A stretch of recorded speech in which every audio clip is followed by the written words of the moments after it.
नमस्कार, स्वागत है आपका। आप देख रहे हैं न्यूज 18 जम्मू कश्मीर लद्दाख हिमाचल। मैं हूं आपके साथ जासमिन शर्मा। शुरुआत करते हैं एक अहम खबर के साथ। डोडा के ठाठरी इलाके में कई घरों में दरारें आने से लोगों में भय और दहशत का माहौल है। शासन राहत और बचाव कार्य में लगा हुआ है। पीड़ितों को सुरक्षित स्थानों पर पहुंचाया गया है। स्थानीय लोगों ने मामले की गंभीरता को देखते हुए एलजी प्रशासन से स्थायी समाधान की जरूरत पर बल देने को कहा है। आगे कारणों का पता लगाने की भी बात कही गई है। भाजपा नेता ने पीड़ितों को हर संभव मदद का आश्वासन भी दिया है।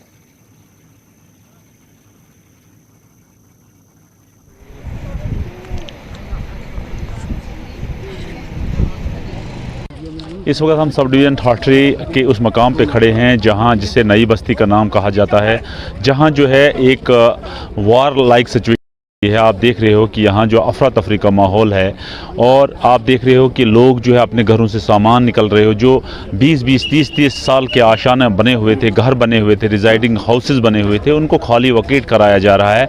इंतज़ामिया जो है वार फुटिंग के काम कर रही है, लोगों को सेफ़र प्लेसेस की तरह मुंतकिल कर रही है, उन्हें ट्रांसफ़र कर रही है। हमारे साथ इस वक्त बीजेपी के एक कदावर नेता और ज़िम्मेदार नेता जो है, लीडर हैं हमारे साथ, सौमी राय जी हैं। हम उनसे पूछना चाहेंगे कि सौमी राय जी, एक बस्ती जो है, पूरी बस्ती जो है जिसमें लगभग 80 और 90 के करीब जो घर जो है वो उजड़ गए हैं, वो डेटोरेंट सी एक पोजीशन हो गई।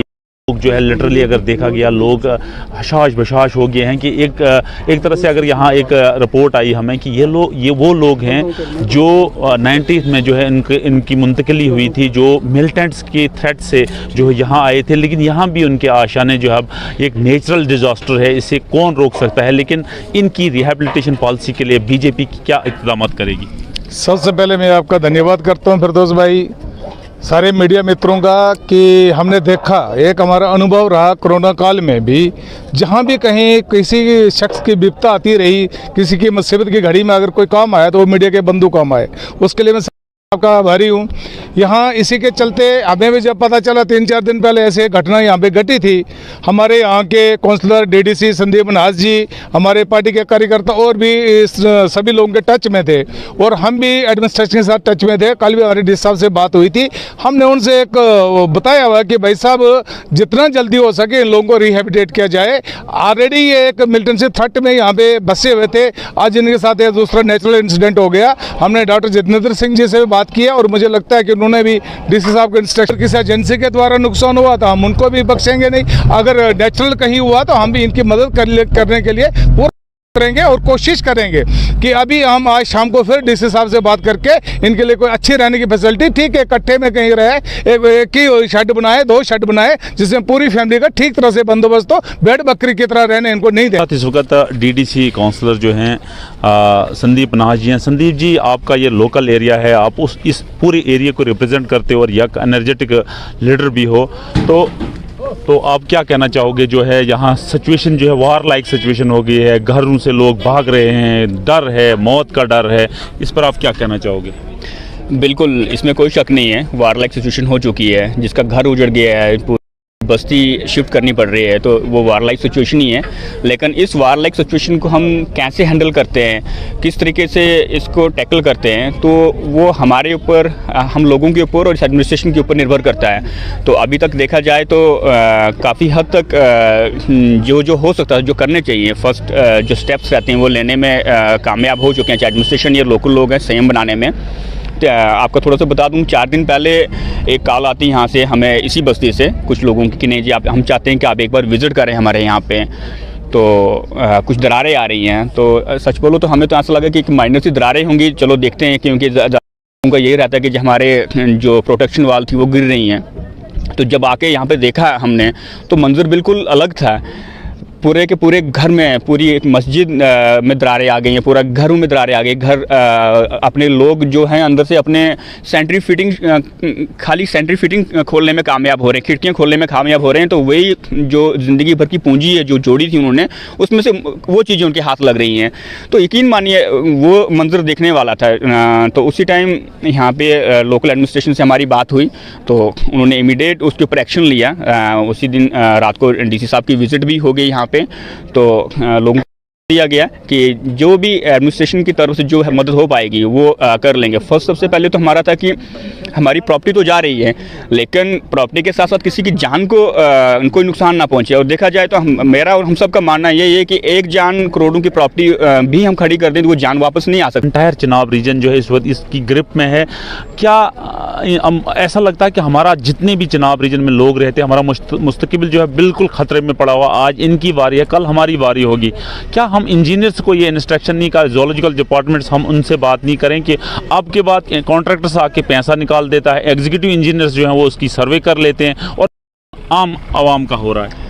बिल्कुल, जो ये बात बोल रहे हैं हम, बहुत सारी जगह पे जो प्लेटफॉर्म जैसा होता है वहाँ पे ये बात ज़रूर करते हैं, लेकिन यहाँ का सिनेरियो वो सिनेरियो मेरे ख्याल से वो चेक करने को, उसके ऊपर एक चेक करने की ज़रूरत है, इन्वेस्टिगेट करने की ज़रूरत है कि ये वाला जो सिंक हो रहा है क्या वाकई ये चिनाब के जो उसके साथ छेड़छाड़ की गई है, डैम्स या जिसका इशारा दे रहे हैं, क्या उस कारण हो रहा है या कोई हम लोगों के द्वारा कोई ऐसी छेड़खानी की गई है कि पूरा का पूरा इलाका दस रहा है। क्योंकि हमारा स्पेसिफिक एरिया यहाँ पे एक मैं थोड़ा सा आपसे शेयर करना चाहूँगा कि जब यहाँ पे आया तो लोगों ने बोला कि नहीं जी यहाँ पे पिछले 10-12 रातों में लगातार 15 रातों में मशीन लगी हुई थी, ब्रेकर लगा हुआ था। और तो जब ब्रेकर लगा था तो उसके बाद ही ये होना शुरू हुआ है। तो ये पार्ट ऑफ इन्वेस्टिगेशन है, अभी कुछ नहीं कहेंगे हम। जैसे लोगों से इनपुट्स आ रहे हैं हम वो शेयर करते हैं एडमिनिस्ट्रेशन के साथ, और लोगों ने रिटर्न में भी मेरे ख्याल से इसके खिलाफ एक एडमिनिस्ट्रेशन को लेटर दी हुई है कि FIR लगाया जाए। उसी बेसिस पे उसी दिन शाम को FIR लग चुकी है। तो मैं फिर से कहूँगा ये पार्ट ऑफ इन्वेस्टिगेशन है, हमें वेट करना चाहिए, किसी कंक्लूजन पे अभी नहीं आना चाहिए। जितनी एडमिनिस्ट्रेशन लगी हुई है कोई कंक्लूजन आता है तो डेफिनेटली हम आपके साथ और हमारे साथ और हम आपके साथ शेयर कर लेंगे। न्यूज़ 18 नेटवर्क के साथ बात करने के लिए बहुत बहुत शुक्रिया सर। Thank you. चलिए आगे बढ़ेंगे खबरों में। और भारतीय जिम्नास्ट दीपा कर्माकर पर प्रतिबंधित पदार्थ के सेवन के चलते गाज गिरी है। ITA यानी इंटरनेशनल टेस्टिंग एजेंसी ने दीपा पर पाबंदी लगाई है। ITA ने भारतीय जिम्नास्ट दीपा कर्माकर को प्रतिबंधित पदार्थ हाइजेनामाइन के लिए पॉजिटिव परीक्षण के बाद 21 महीने के लिए प्रतिबंधित कर दिया है।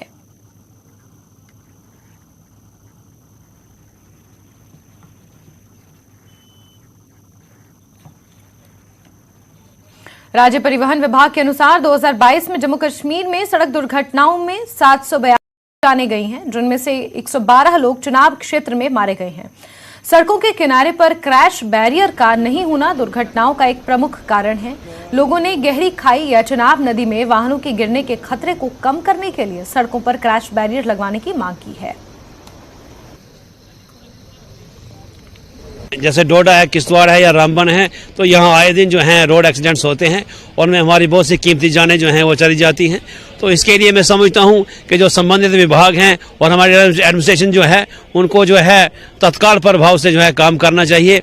और जहाँ जहाँ जो है एक्सीडेंट प्रोन जोन है वहाँ जो है के और मजबूत बैरियर और पैराफिट जो है बनाने चाहिए, ताकि जो है कभी गाड़ी अगर स्लिप भी हो जाए या आउट ऑफ कंट्रोल हो जाए तो उससे जो है बहुत बचाव हो सकता है और लोगों की कीमती जानें जो हैं वो बचाई जा सकती है। अगर भी आज भी आप सर्वे करेंगे, हमारी सैकड़ों जानें जो है इस सड़क हादसे में गई हैं। तो क्या वजह है कि क्रैश बैरियर जैसी चीज जो कि एक मैंडेटरी स्टेप है, जो सबसे पहला प्रेरोगेटिव डिपार्टमेंट का होना चाहिए, किसी भी डिपार्टमेंट का, बेट R&B है, ग्रेफ है या कोई लोकल कोई दूसरी प्राइवेट एजेंसी इसको बना रही है जिनको काम है, तो क्या वजह है कि वो लोग जो है इसमें पहले से ही प्रेम्प्ट क्यों नहीं करते कि ये हो सकता है। फिर हमारा विंटर जोन है, हम तो वैसे ही चिनाब रीजन है जहां पर बहुत, अगर गाड़ी हल्की से भी आप आउट ऑफ साइट हो गए, थोड़ी सी भी कहीं चूक हो गई तो फिर आपका बहुत मुश्किल है, जान छोड़ के आपको कुछ भी मिलना जो है नामुमकिन। तो अगर कोई सबसे ज्यादा अंडर डेवलप्ड एरिया कोई है इस पूरे जम्मू कश्मीर के अंदर तो हमारा मेंटेनेंस जिला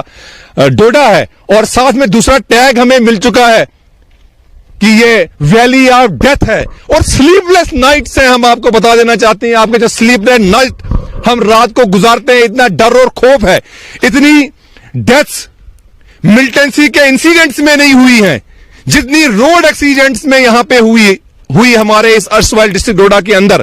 और कोई पैरालाइज हो गया, कोई हैंडीकैप्ड हो रहा है, कोई विडो हो रही है, कोई अर्फन हो रहा है।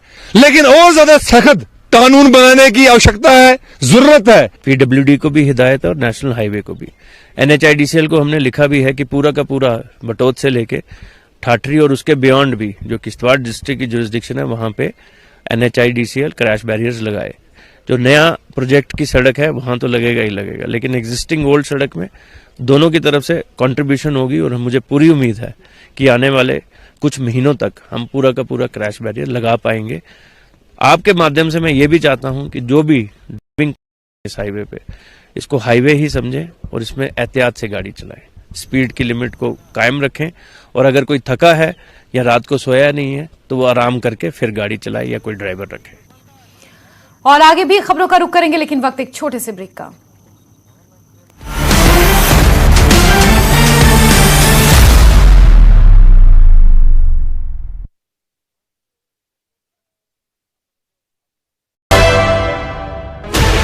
Sixteen channels, 15 languages, 26 states, 1200 plus reporters, 67 plus crore viewers.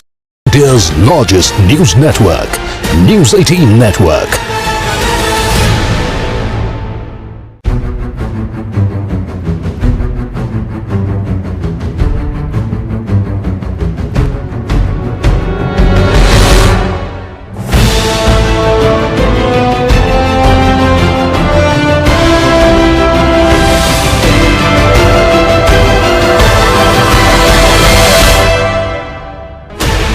Sixteen channels, 15 languages, 26 states, 1200 plus reporters, 67 plus crore viewers. India's largest news network, News 18 Network.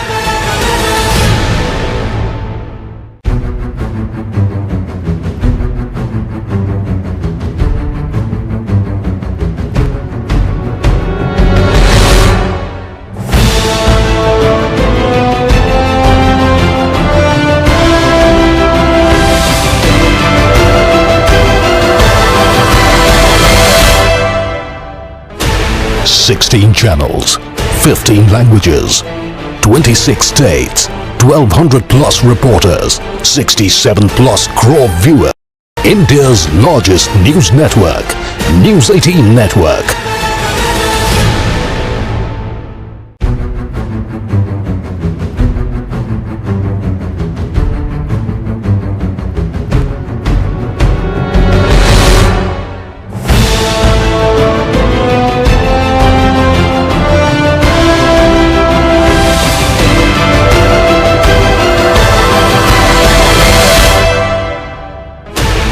Sixteen channels, 15 languages, 26 states, 1200 plus reporters, 67 plus crore viewers. India's largest news network, News 18 Network.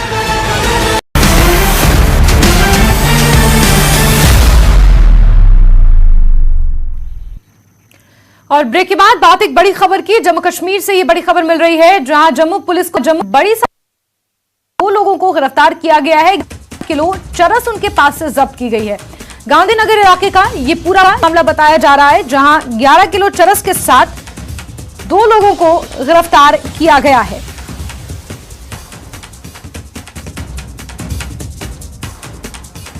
इन दोनों के पास से 11 kilo चरस बरामद है। Police ने दोनों को गिरफ्तार कर लिया है। केस दर्ज करके छानबीन फिलहाल की जा रही है। दोनों की पहचान सजाद हुसैन और सैयद हुसैन के तौर पर हुई है। दोनों अनंतनाग के रहने वाले बताए जा रहे हैं और जम्मू पुलिस को एक बड़ी सफलता हाथ लगी है। गांधीनगर इलाके से 11 किलो चरस के साथ 2 शख्स को गिरफ्तार किया गया है। रात के वक्त गांधीनगर के पास घूमते हुए ये दिखाई दिए थे, जिसके बाद पुलिस को इन पर शक हुआ और चेकिंग की गई तो 11 किलो चरस इनके पास से बरामद हुई। पुलिस ने दोनों को गिरफ्तार कर लिया है। तस्वीरें देर रात की सामने आई हैं, आप अपनी टीवी स्क्रीन पर देख सकते हैं। जम्मू कश्मीर पुलिस को यह बड़ी कामयाबी लगी है। जम्मू पुलिस को बड़ी कामयाबी हाथ लगी है। 2 शख्स को जो है गिरफ्तार किया गया है, जिनसे 11 किलो चरस मिली है। और ये बड़ी कामयाबी इसलिए है कि पाकिस्तान की तरफ से ये कोशिशें हैं कि नैरोकैटिक्स जो है उसका जाल जम्मू में फैलाया जाए। ये जो 2 शख्स जिनको अरेस्ट किया गया है, इनके नाम हैं सजाद हुसैन और दूसरे का नाम है सैयद हुसैन। बताया जाता है कि रात के वक्त गांधीनगर लास्ट मोड़ पे जो रेहड़ी जोन है, वहाँ पे ये सस्पिशियस हालात में ये दोनों शख्स घूमते हुए दिखाई दिए पुलिस को, जिसके बाद पुलिस को इन पे और इनकी पूछताछ की गई। पूछताछ के बाद इनके पास 2 बैग थे, जिनसे एक शख्स से 5 केजी चरस और दूसरे शख्स से 6 केजी चरस जो है वो मिली है। ये बड़ी कामयाबी इसलिए भी मानी जा सकती है कि इसके जो लिंक हैं वो कहीं ना कहीं जम्मू में जिनको ये कंसाइनमेंट देने वाले थे, कुछ बड़ी फिश जो हैं वो पुलिस के हथे आ सकती हैं, ऐसी उम्मीद लगाई गई है। क्योंकि रात के वक्त ये किसी का वेट कर रहे थे, जिसके बाद पुलिस को इन पे शक हुआ। अब इनसे जो पूछताछ होगी, इन्वेस्टिगेशन होगी, उसके बाद ही मालूम हो पाएगा कि किन लोगों को ये कंसाइनमेंट इनको हैंड ओवर कर थे और ये कहां से आए थे। क्योंकि बताया जाता है कि ये अनंतनाग के रहने वाले हैं और ये कंसाइनमेंट कहीं ना कहीं जिस तरह से पाकिस्तान की कोशिश है कि ड्रोन से नारकोटिक्स यहां पहुंचाया जाए, क्या ये OGWs हैं, क्या ये वही कंसाइनमेंट लेने यहां पहुंचे और वो कंसाइनमेंट लेकर वापस घाटी जाना चाहते थे, या जम्मू में ही किसी को ये कंसाइनमेंट हैंड ओवर करना था। ये हालांकि तफ्तीश का मामला है, लेकिन बड़ी कामयाबी जम्मू कश्मीर पुलिस के लिए। अब इन दोनों शख्स को गांधीनगर थाने में रखा गया है, इनसे पूछताछ की जाएगी और कई अहम खुलासे इसमें हो सकते हैं। और हमारे सहयोगी राजन वैद ज्यादा जानकारियों के साथ फोन लाइन पर जुड़े हुए हैं। राजन, इसमें कोई दो राय नहीं है कि कश्मीर को बड़ी सफलता हाथ लगी है, लेकिन इसके साथ साथ ये कंसर्न अपने आप में बहुत बड़ा है कि नशीले पदार्थों की तस्करी जिस तरीके से यहां हो रही है, धीरे धीरे जम्मू में भी वो पैर पसारने की कोशिश की जा रही है और शायद यही कारण है कि युवा इसकी जद में ज्यादा से ज्यादा आ रहे हैं। ये भी एक बहुत बड़ा कंसर्न है। राजन। बिल्कुल जास्मिन, आपने सही कहा कि पिछले कुछ सालों में देखा जाए कि आतंकवाद के साथ साथ जो नारकोटिक्स है उसको भी जम्मू के युवाओं में फैलाने की एक कोशिश है पाकिस्तान की। कई दफा हमने इस तरह की जो है देखी है कि जब ड्रोन से इस तरह से नारकोटिक्स की असाइनमेंट्स भेजी जाती हैं और यहाँ OGWs हैं वो उन असाइनमेंट्स को कलेक्ट करते हैं और पहुंचाते हैं, उसको मार्केट में फैलाया जाता है। लेकिन कहीं ना कहीं जिस तरह से ये पॉश इलाका है गांधीनगर का, और रात के वक्त ये वहां पे घूमते हुए जब पुलिस को दिखाई दिए और पुलिस को इन पे शक हुआ तो ये घबरा गए, और जब पुलिस ने देखा ये घबरा चुके हैं तो उसके बाद इनसे पूछताछ की गई। चेकिंग में इनके पास जो 2 बैग थे उससे जो है जो ये कंसाइनमेंट है वो पुलिस ने बरामद कर लिया है। इनसे पूछताछ में कई अहम खुलासे हो सकते हैं जास्मिन, क्योंकि ये अनंतनाग जिले से आए हैं यहाँ पे, और जो है जो इनके लिंक हैं ये कश्मीर घाटी से, ये इंटरस्टेट गैंग भी हो सकता है इसके पीछे इन्वॉल्व हो। और क्योंकि ये जिस तरह से नारकोटिक्स के खिलाफ यहाँ हुकूमत ने जंग चलाई हुई है, स्पेशल मुहिम चलाई है कि ताकि जो लोग भी इसमें मुलविस हैं उनको पकड़ा जाए, तो उस दिशा में इसको एक बड़ी कामयाबी देखी जा सकती है, क्योंकि इंटरनेशनल मार्केट में भी इसकी काफी वैल्यू है। और इसके बाद कई और जो अहम खुलासे हो सकते हैं इन्वेस्टिगेशन के बाद, कौन लोग इनके साथ मिले हुए हैं, किन लोगों को ये असाइनमेंट देने वाले थे, कहाँ ये रुके जम्मू में और कहाँ से इन्होंने ये कलेक्ट किया, ये तमाम तफ्तीश के जो है बाद ही मालूम हो पाएगा। लेकिन फिलहाल एक बड़ी कामयाबी पुलिस को मान रही है, क्योंकि जिस तरह से ये खुलेआम जम्मू में नारकोटिक्स के जरिए हवाला से भी पैसा जुटाने की कोशिश रहती है आतंकवादी गुटों की। तो क्या कुछ इनके लिंक कुछ ऐसी तंजीमों के साथ हैं जो एंटी सोशल एलिमेंट्स हैं, जो आतंकवादी हैं, ये अभी तफ्तीश के बाद ही मालूम हो पाएगा। लेकिन फिलहाल जम्मू पुलिस के लिए एक बड़ी कामयाबी इसको मान सकते हैं। जी बिल्कुल राजन, जम्मू पुलिस के लिए एक बड़ी कामयाबी है, और बड़ी कामयाबी इस लिहाज से भी क्योंकि ये अनंतनाग के रहने वाले बताए जा रहे हैं और वहां पर इनके तार किससे जुड़े हैं, कहां से ये कंसाइनमेंट पहुंचा और कहां पहुंचाना था, खुलासे होंगे तो इसके साथ साथ कई और चीजें स्पष्ट हो जाएंगी। राजन, नजर आप बना के रखिए। बहुत शुक्रिया तमाम जानकारियों के लिए।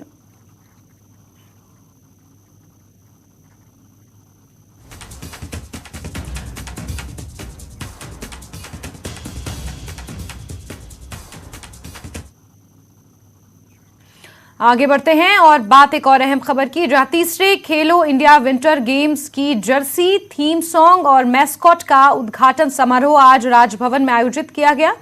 एलजी मनोज सिन्हा और केंद्रीय खेल मंत्री अनुराग ठाकुर इस दौरान मौजूद रहे। विंटर गेम्स 10 फरवरी से 14 फरवरी की, जिसमें 2000 एथलीट्स ऑल ओवर इंडिया से हिस्सा लेंगे और गुलमर्ग इस बार उसकी मेजबानी करेगा। ये एक सुखद संयोग है कि खेल मंत्री जी की उपस्थिति में ये कार्यक्रम हम सब कर रहे हैं। ये तीसरा विंटर गेम्स गुलमर्ग में 10 फरवरी से प्रारंभ होगा और जैसा अभी हमारे प्रमुख सचिव ने बताया कि तैयारियां पूरी कर ली गई हैं। आज प्रतीक चिन्ह, गीत और शुभंकर, इन 4 चीजों को लॉन्च किया गया। ये समारोह संपन्न हुआ। मैं अनुराग जी के प्रति हृदय से कृतज्ञता ज्ञापित करता हूं। स्वाभाविक रूप से इन गेम्स के कारण पहले भी पर्यटकों के लिए गुलमर्ग एक आकर्षण का केंद्र था, लेकिन मुझे लगता है कि विंटर गेम्स के कारण उसकी प्रसिद्धि और ख्याति और बढ़ी है। मैं केवल एक बात अनुराग जी आपको बताना चाहूंगा कि सामान्य रूप से आप देखेंगे तो स्पोर्ट्स का जो बजट है, केरल और हरियाणा की आबादी हमसे 2.5 गुना है, लेकिन हमारा बजट 1 से 13 करोड़ कम है, 1 से 14 करोड़ कम है। तो स्पोर्ट्स पर माननीय प्रधानमंत्री जी के निर्देश और आपके मंत्रालय के सहयोग से काफी विशेष ध्यान जम्मू कश्मीर में दिया जा रहा है। एक लक्ष्य हम लोगों ने रखा था कि इस साल 50 लाख लोग स्पोर्ट्स में पार्टिसिपेट करेंगे और मुझे बताते हुए प्रसन्नता है कि जो टारगेट हम लोगों ने फिक्स किया था उसको क्रॉस कर गए हम लोग। तो हर दिन खेल, कोई पंचायत नहीं है जहां प्ले फील्ड नहीं बन गया, शायद कोई बची होगी जहां जमीन ही न हो। पीएमडीपी, मैं प्रधानमंत्री जी का बड़ा आभारी हूं जिन्होंने ढेर सारी परियोजनाएं स्पोर्ट्स इंफ्रास्ट्रक्चर को लेकर के प्राइम मिनिस्टर डेवलपमेंट प्लान में जम्मू कश्मीर को दिया था और मुझे लगता है कि देश के बाकी राज्यों की तुलना में यहाँ स्पोर्ट्स इंफ्रास्ट्रक्चर काफी बेहतर बन गया है। मैं शुक्रगुजार करना चाहता हूं आदरणीय गवर्नर साहब श्री मनोज सिन्हा जी को और उनकी सारी टीम का कि बहुत कम समय में बहुत शानदार इन्होंने यहाँ पर सुविधाएं उपलब्ध करवाई हैं। आज मैस्केट लॉन्च पर, पोर्टल लॉन्च पर, लोगो लॉन्च पर, सॉन्ग लॉन्च पर मैं सबको बहुत बहुत बधाई देता हूं और माननीय एलजी साहब का आभार प्रकट करता हूं कि आपने अपना कीमती समय दिया और संदेश दिया है पूरे देश में कि आइए, जम्मू कश्मीर आपका इंतजार कर रहा है खेलो इंडिया विंटर गेम्स के लिए। ये केवल गेम्स नहीं, एक ऐसा एक्सपीरियंस होगा जो शायद आपको आने वाले वर्षों में बार बार जम्मू कश्मीर तो बुलाएगा ही। जो हमारी ओलंपिक गेम जिसमें एक समर गेम्स, विंटर गेम्स, उसमें भी मुझे लगता है हम भारत को आगे बढ़ाने के लिए सुविधाओं का यहां पर होना बहुत जरूरी है। मुझे प्रसन्नता इस बात की है जिस तरह से गवर्नर साहब ने कहा कि कश्मीर के पंचायत में, गांव में खेलों के मैदान बनना, हर जिले में इंडोर स्टेडियम बनना, ये शायद बहुत बड़े बड़े राज्यों में भी नहीं है जो जम्मू कश्मीर में आपने पिछले कुछ वर्षों में किया है। इसके लिए मैं आपका बहुत बहुत आभार प्रकट करता हूं। कुछ और प्रोजेक्ट्स हम जम्मू कश्मीर के लिए कर रहे हैं जो आने वाले समय में उस पर हम बातचीत करेंगे।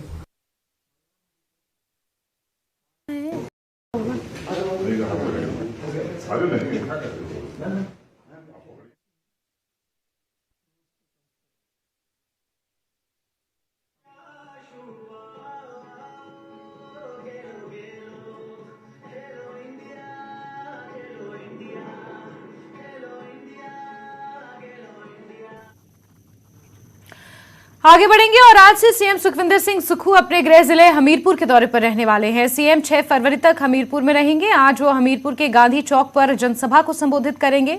5 और 6 फरवरी को सीएम अपने विधानसभा क्षेत्र नादौन में रहेंगे। वो नादौन में कई जगहों पर जाएंगे, लोगों की समस्याएं भी सुनेंगे। जिला प्रशासन ने सीएम के दौरे को लेकर तैयारी पूरी कर ली है। सीएम के राजनीतिक सलाहकार सुनील शर्मा बिट्टू हर तैयारी को खुद देख रहे हैं।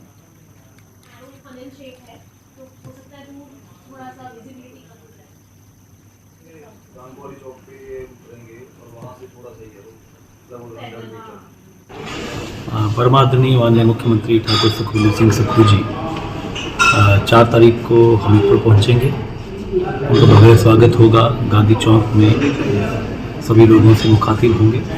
उसके बाद उनका रात्रि का विश्राम गृह जो है विश्राम हमीरपुर में रहेगा सर्किट हाउस में, और 5 तारीख को वो रवाना होंगे अपने गृह क्षेत्र नदौन के लिए, और 5 तारीख को उनका भव्य स्वागत होता हुआ वो नदौन में एक सभा को संबोधित करेंगे, और उसके बाद रात्रि उनका जो विश्राम है वो भी नदौन में होगा। 6 तारीख को भी वो लोगों से मुलाकात करेंगे, और उसके बाद 7 तारीख को वो रवाना होंगे अगले कार्यक्रम के लिए। तो उनका 3 दिन का प्रवास है, जिसमें 4 तारीख को हमीरपुर, 5 और 6 को उनकी गृह विधानसभा क्षेत्र। शिमला के रिज मैदान में सीएम सुखविंदर सिंह सुक्खू ने परिवहन विभाग के 11 इलेक्ट्रिक वाहनों को हरी झंडी दिखाकर रवाना किया। इस दौरान मुख्यमंत्री ने कहा कि सभी विभागों को चरणबद्ध तरीके से इलेक्ट्रिक किया जाएगा। साथ ही कहा कि देश में प्रदूषण लगातार बढ़ रहा है और पर्यावरण को साफ और प्रदूषण मुक्त रखने के लिए परिवहन विभाग को पूरे तरीके से इलेक्ट्रिक बनाया जा रहा है। ये करने वाला हिमाचल देश का पहला राज्य बन गया है जहां परिवहन विभाग पूरे तरीके से इलेक्ट्रिक बन चुका है।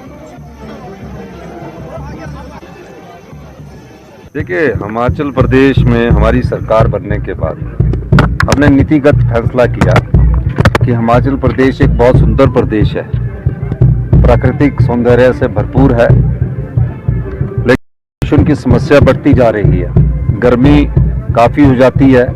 इस दृष्टिकोण से जब हमने स्टडी किया तो देखा कि डीजल के कारण बहुत पोल्यूशन हमारे शहर में फैल रहा है, और हमने एक नीतिगत फैसला किया कि हिमाचल प्रदेश को 2025 तक हिंदुस्तान का पहला ग्रीन स्टेट बनाने की दिशा में हम आगे बढ़ रहे हैं। और मुझे खुशी ये इस बात की है कि आज हिमाचल प्रदेश का परिवहन विभाग हिंदुस्तान का पहला ग्रीन परिवहन विभाग हो गया है।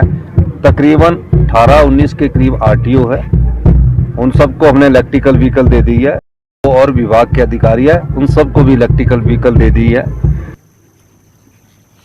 और इसी के साथ बुलेटिन में फिलहाल के लिए बस इतना ही, लेकिन जम्मू कश्मीर, लद्दाख और हिमाचल प्रदेश की तमाम खबरों को जानने के लिए आप जुड़े रहिए न्यूज़ 18 JKLH के साथ। नमस्कार। हेडलाइंस प्रेजेंटेड बाय पेट सफा आयुर्वेदिक।